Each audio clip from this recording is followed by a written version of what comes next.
afternoon, everyone, and welcome to Tribune News on Q, your go-to afternoon news source, only here at Daily Tribune. We're live on Daily Tribune's Facebook page, Tribune Now on YouTube, and Daily Tribune Official on TikTok. I'm AJ Kasiban, bringing you today's top stories. Tropical storm Dante has intensified, Pagasa reported earlier today. A soft 900 kilometers east of extreme northern Luzon, Dante packs maximum sustained winds of 60 kilometers per hour and gusts up to 80 kilometers per hour. Pagasa issued a red warning level for Zambales as the enhanced southwest monsoon brings serious flooding risks. Orange warnings up for Bataan, Pampanga, Metro Manila, Cavite, parts of Bulacan, and Tarlac, while yellow warning covers Batangas, Rizal, Laguna, and other areas. Light to heavy rains are also affecting Quezon, Nueva Ecija, and while residents in flood-prone areas are urged to stay alert and monitor further weather advisories. Now let's move on to today's headlines.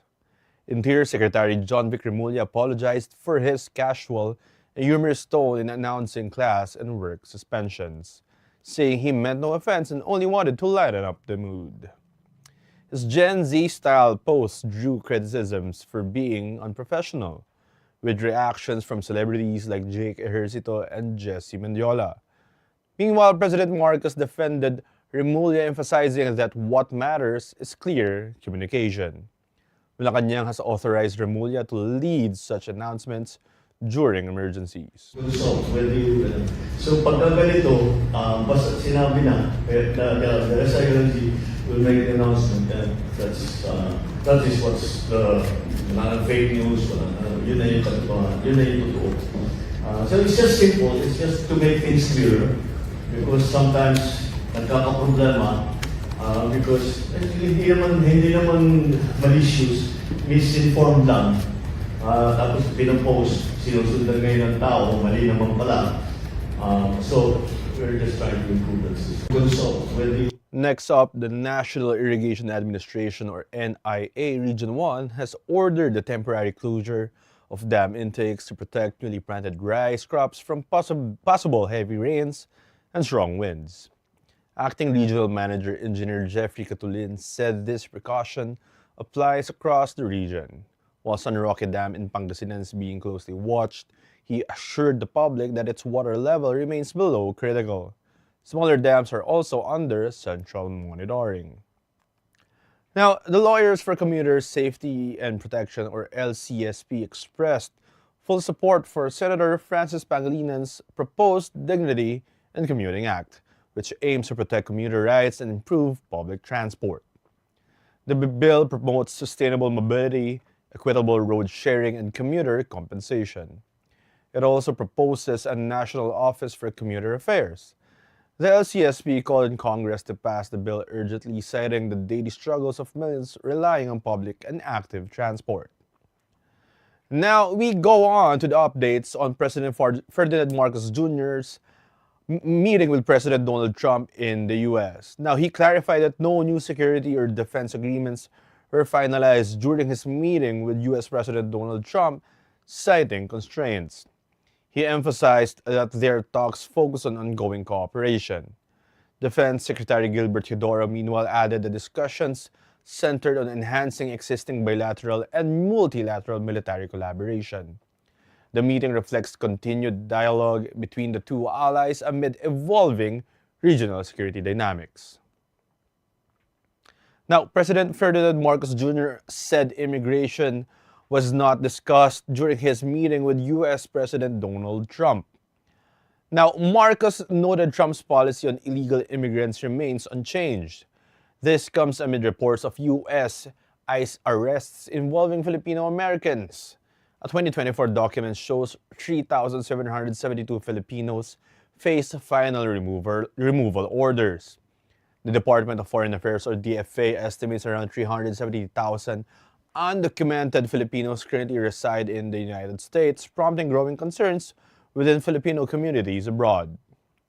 Now for business, U.S. President Donald Trump announced a 19% tariff on Philippine exports, down from the initial 20% after his meeting with President Marcos Jr.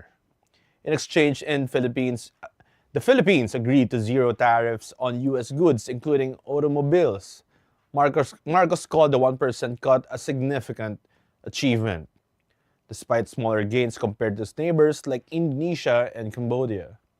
Trump cited a $5 billion trade deficit as basis, and now both leaders signaled further trade and import adjustments are underway. Now for sports, Venus Williams made a victorious return to singles tennis after 16 months, beating Peyton Stearns with 6-3 and 6-4 at the DC Open. The 45-year-old claimed her 819th WTA win, becoming the oldest WTA match winner since 2004. Naomi Osaka and Emma Raducanu also advanced and will face off in the second round. On the men's side, Britain's Cameron Norrie stunned world number 7 Lorenzo Musetti for his first top 10 win since 2022. For entertainment, Heart Evangelista took no offense at Rica Peralejo's viral TikTok remark comparing their lifestyles. Peralejo clarified that she meant no harm and was highlighting differing realities, not demeaning Evangelista. The post, later deleted, drew backlash for allegedly shaming the fashion icon. Hart responded warmly, commenting, "Love you always."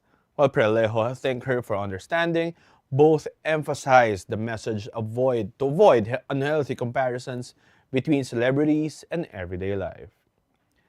Now for today's trivia. Did you know National Gorgeous Grandma Day is celebrated every July 23 to honor grandmothers not just for their age but for their spirit, style, and strength? Created in 1984 by Alice Solomon, the day encourages everyone to see grandmothers as vibrant, beautiful individuals. It's the perfect time to shower your Lola or grandma with love, appreciation, and a reminder that beauty truly knows no age. And now for today's viral video, netizens burst into laughter over a video uploaded online, featuring a delivery rider using a mini boat to bring a customer's parcels through flood waters. One netizen joked calling it a floating submarine. Now the video has garnered 284,000 reactions, 13,000 likes, and 1.4 thousand comments on Facebook. Now that's all for now. Join us again at 4:30 for more updates. I'm AJ Kasiban and this has been Tribune News on Cue.